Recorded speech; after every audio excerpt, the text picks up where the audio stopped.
ko?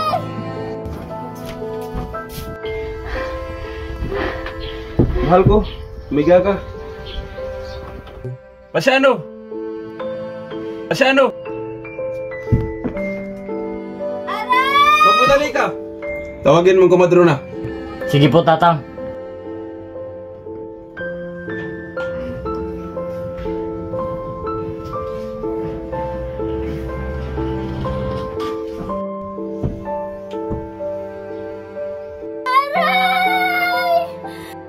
Kaya mo yan, mahal ko. Sige pa, sige pa! Aray! Teodora, aray! Isa, dalawa, ayan na!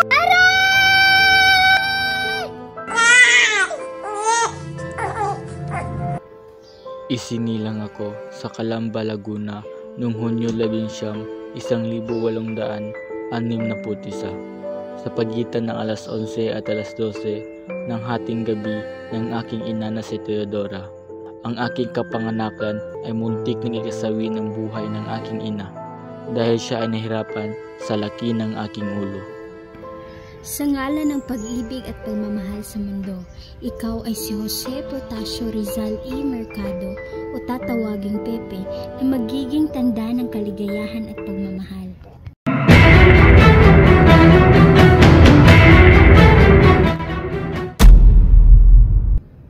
Sige anak, iyong basahin ang alpabetong Tagalog.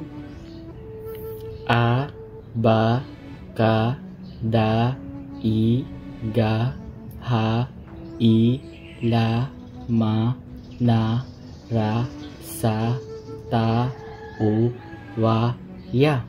Magaling anak, sadyang napakatalino mo talaga, walang duda. Itinuro din sa akin ng aking ina ang alpabeto sa Ingles at Espanyol. Gayon din ang ama namin sa parihong wika. Pinagsabihan ng inang gamo-gamo ang kanyang anak na huwag lumapit sa apoy ng lampara nang hindi siya masunog. Ngunit hindi nakinig ang anak. Siya ay lumapit at naglaro malapit sa lampara at walang ano-ano ang nahagip siya ng apoy at namatay.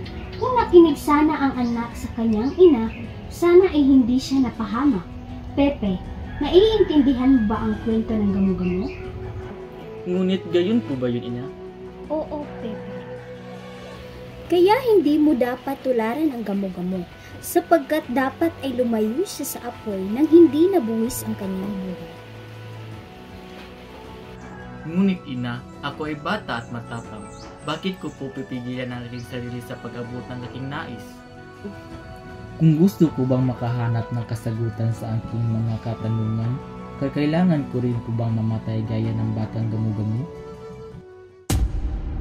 Malapit kami sa isa't isa ng aking nakakabatang kapatid na si Concepcion. Sa lahat ng babae kong kapatid, pinakamamahal ko si Concha. Ngunit sa kasamaang palad, pumanaw siya sa murang edad na 3 taong gulang, sanhi ng isang sakit. Labis akong nalungkot sa kanyang pagkamatay.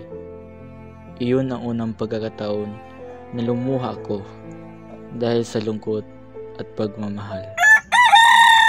Kinakailangan nating anak na pumasok at mag-aral sa paaralan, mahal ko.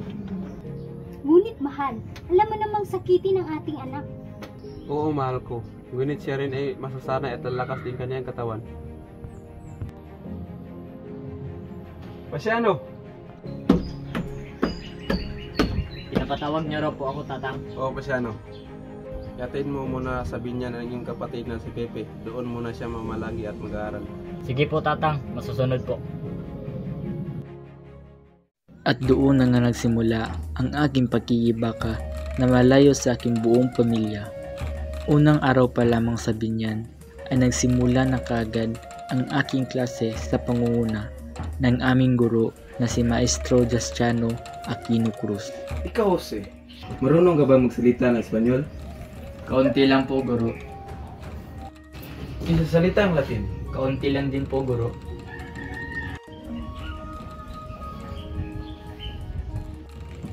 Ikaw, Jose, maliit ka na ng bata, maliit pang kalaman mo.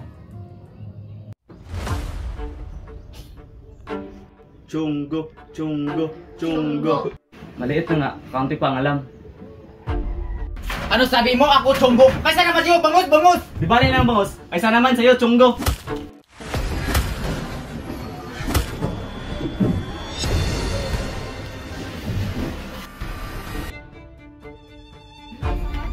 Ano ito? Anong nangyari sa inyo? Susi po, may gusto mo na guro. Pusi, halika nga dito.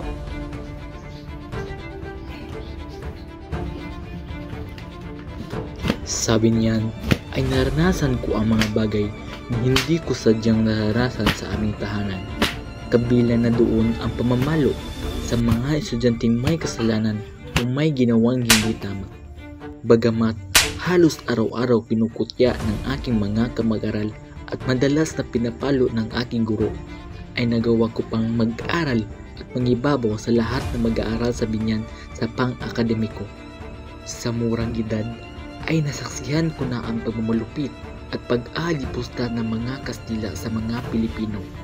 Gaya na lamang sa pagbitay sa 3 pari na pinabintangan sa kasalanang hindi naman nila ginawa.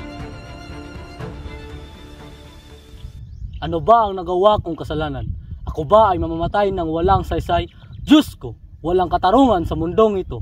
Padre, ako ay iyong patawarin sa aking gagawin sa iyo. Pinapatawad na kita anak, gawin mo na kung anong pinag-uutos sa iyo.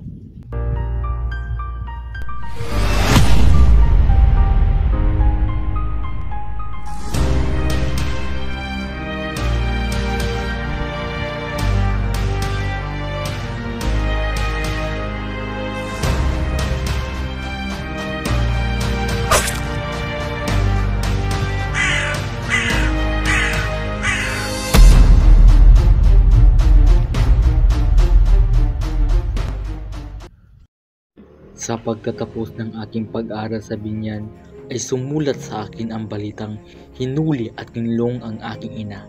Dahil sa akusa sa kanyang hipag, nakasabwat ko sila at ang kanyang kapatid na Jose Alberto sa pagtangkang lasunin siya. Simula noon, nawalan na ako ng tiwala sa pagkikipagkaibigan.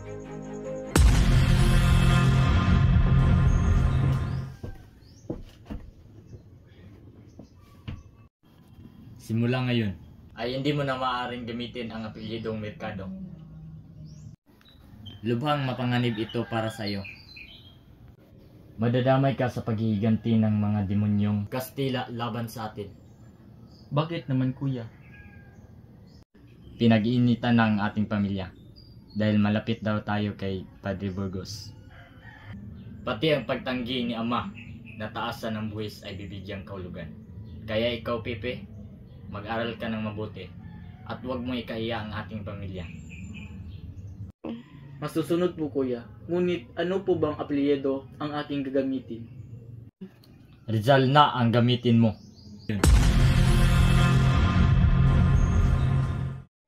Ika-10 ng Hunyo taong 1872, sinamahan ako ng aking kuya Pasyaro patungo sa Manila. Dooy, nagpakasakali kaming ako'y makapasok sa Universidad ng Ateneo. Hindi ka na namin maaaring tanggapin dahil una, ikay nahuli sa itinakdang araw ng rehistrasyon. Ikalawa, mukha kang pagpatil para sa iyong edad. Paumanhin po, nasiguro kong magaling at matalinong batang ito si Jose. Nasiguro kong magdudulot siya ng magandang reputasyon sa eskwelahang ito at maaari siyang makapasok sa paaralang ito.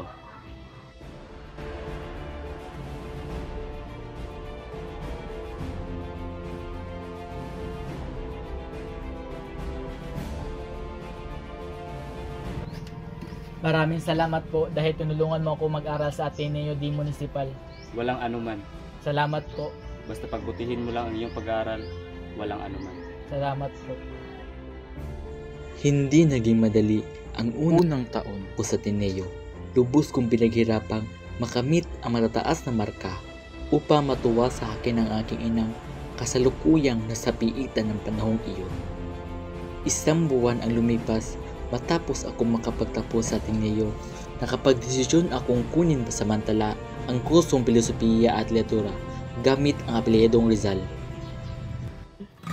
Habang ako'y nag-aaral sa Universidad ng Santo Tomas, ay doon ko nakilala ang mahinhin at kaikit-akit na dalagang anak ni Tio Antonio Rivera. Siya si Leonor Rivera.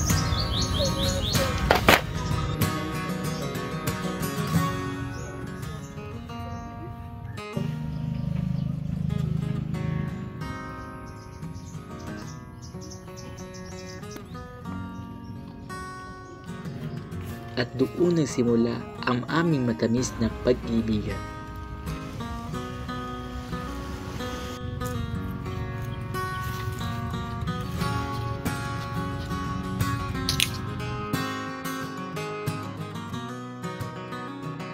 Leonor, minsan ay hiniling ko kay Bathala na sana ay hindi lamang tayo magpinsan. Ngunit, paano kung malaman nila ang ating relasyon? Ano ang gagawin natin? Kung ganon, itatanan kita. Itatago muna natin lihim na ugnayan at tatawagin muna kitang Tay Miss kung ganon para hindi tayo makilala.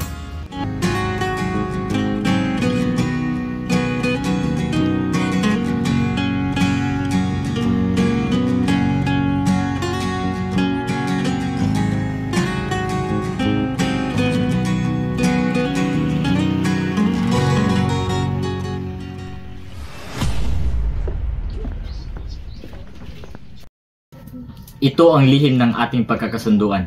Pumunta ka sa Europa at mag-aral ka ng medisina. At ipagpatuloy mo ang pag-aaral para sa ating bayan. Ngunit, maiwan lang ako rito upang bantayan ko si Nanang at Tatang. Ba't naman ako pupunta ron? Bakit hindi ikaw? Dahil ikaw ang higit na makikinabang doon, Pepe. Hindi ako ang nagpasya nito. Papadalhan ka lang namin ng panggastos mo buwan-buwan. Hindi pa pala sila na nakatatang. Malalaman din nila kung nandun ka na sa Espanyol eh. Paano naman si Leonor? Ano ba't ang dami mong tanong? Sarili mo lang ba iniisip mo?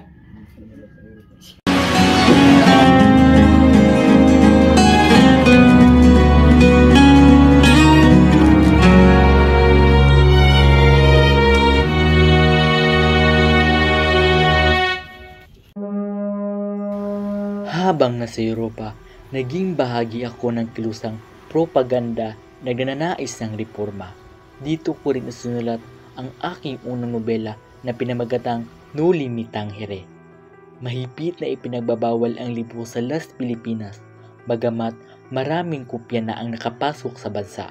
At sa muling pagbabalik ko sa aking lupang sinilangan, ay naisulat ko ang El Filibusterismo.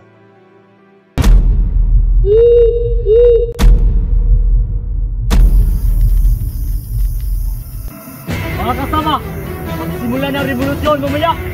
Tapat na ang ating paglusob para tambangan ng mga gwardang sibil na tatawid sa Balintawak.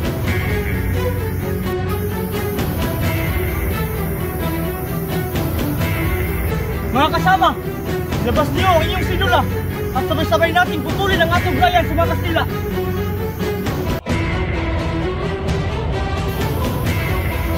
Unitin ang sinula! Mabuhay ang revolusyon! Mabuhay! Mabuhay katipunan! Mabuhay!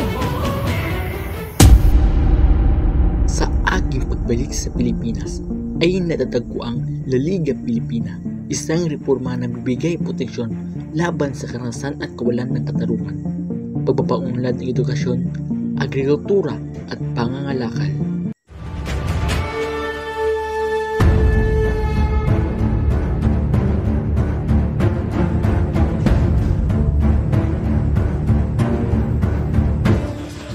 Jose Protasio Rizal Mercado y Alonzo Riolonda ay napatunayang nagkasala sa kasong sindisyon, rebelyon at pakikisangkot sa pag-aalsa. Ikaw ay hahatulan ng sentensyang kamatayan sa ika-30 ng Disyembre taong 1886 sa Bagong Bayan. Ikaw si Rizal ay babarilin ng 3 bisis sa likod ng pulutong sa ganap na ika-7 ng umaga ng Bagong Bayan.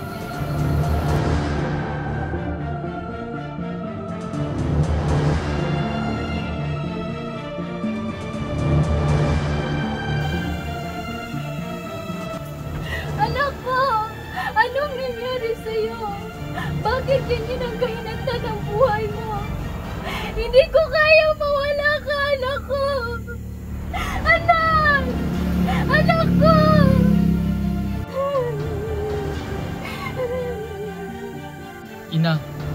lahat ng ito ay isang sakripisyo para sa inyo, para sa ating bayan na minaliit na mga Kastila.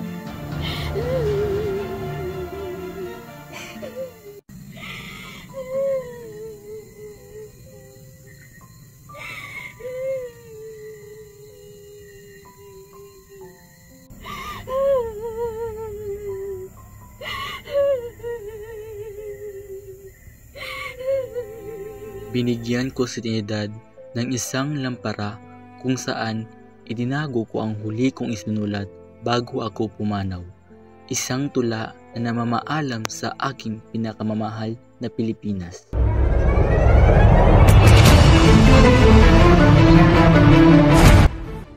Buong buhay ko, wala kayong ginawa kundi husgahan ako, paasahin ako. Kinuha niyo na lahat, pati ang bayan kong pinakamamahal.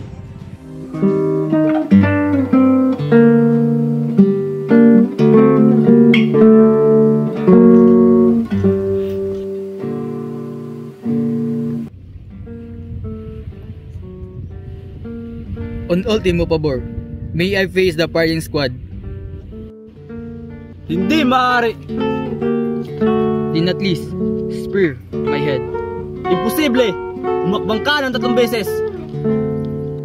Mamamatay akong hindi nakikita ang ningning ng bukang liwayway sa aking bayan. Kayong nakakakita ay huwag ninyong kalimutan ang mga nebulin sa dilim ng gabi.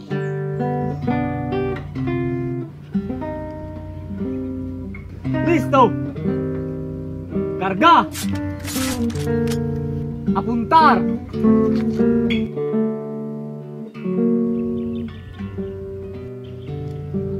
Ako, sikat Jose Rizal. Consumatum est. Disparo!